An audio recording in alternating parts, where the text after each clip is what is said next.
City update ન્યૂઝમાં આપનું સ્વાગત છે। નવસારી સ્પેશિયલ ઓપરેશન ગ્રુપને મોટી સફળતા મળી છે। ઓડિશાથી વાયા મુંબઈ લઈ જવાતો 20 કિલોથી વધુ ગાંજાનો જથ્થો પોલીસે ઝડપી પાડ્યો છે। બોરિયાજ ટોલ નાકા પાસે ફિલ્મી ઢબે ઓપરેશન કરીને પિકઅપ વાન અટકાવી તપાસ કરતા અંદરથી લાખોની કિંમતનો ગાંજો મળી આવ્યો।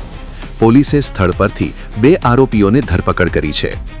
આ કેસમાં કુલ અંદાજે 19 લાખ રૂપિયાનો મુદ્દામાલ જપ્ત કરાયો છે, જ્યારે અન્ય 4 આરોપીઓને વોન્ટેડ જાહેર કરાયા છે।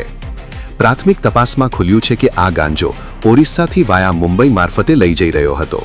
નવસારી પોલીસની આ કાર્યવાહીથી ડ્રગ નેટવર્કમાં ફફડાટ ફેલાયો છે।